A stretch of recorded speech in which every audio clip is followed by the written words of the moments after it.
My name is Schlegel, and I'm a visual effects supervisor.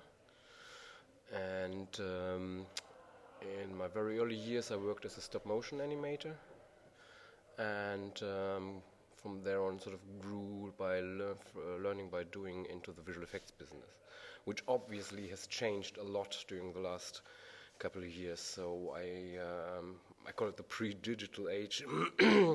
I sound like an old man. I worked with Wim Wenders, and we did a lot of matte paintings for his movies. And then later on, besides many and interesting German TV productions, I also worked for the Wachowski brothers on their films. I worked on Speed Racer, V for Vendetta, and Ninja Assassin. And yeah, now I'm here in Malta. So can you explain a little bit what is your role here in this exercise of production value? Yeah, as I said, over the last years there's been really a big change in the film industry. And not only the switch from shooting shooting film to shooting digitally, but also the visual effects, which a couple of years ago was something, we cannot afford this, has become a normal tool in the movie making. There's in many sometimes very simple TV movies, they have visual effects. It just goes without saying anymore. It's not something that people have to, can we afford this?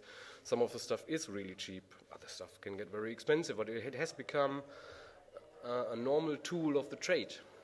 And obviously more and more the screenwriters and the producers have adapted to that and have write stuff into their scripts, which could not be done, or cannot be done without the help of visual effects. But since the matter can be rather complicated, or it requires a different way of thinking and approaching a scene, how to break it down into different techniques.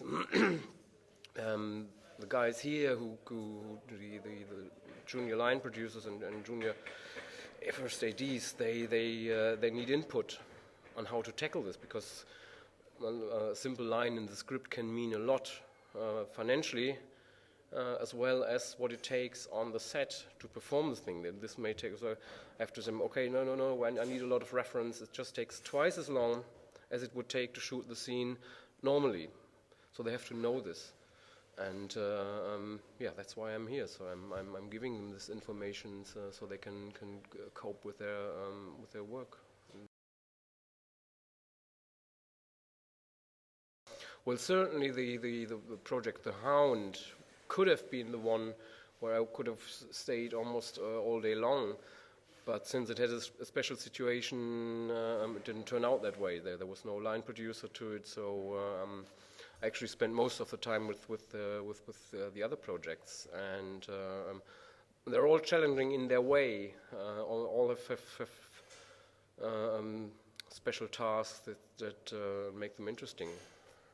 So the Hound, which could have been the one that stick out, turned out to be not. Actually, visual effects, it's not a post-production process, it begins in the pre-production.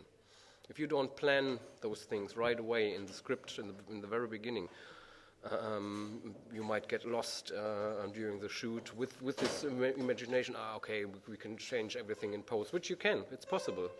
Absolutely works that way. You can change the thing completely, but it takes loads of money, which probably you don't have. So I always tell this is, and the production companies that they've learned. So I get the scripts most of the time rather early. So this is actually the most important part of my work, to plan the whole thing.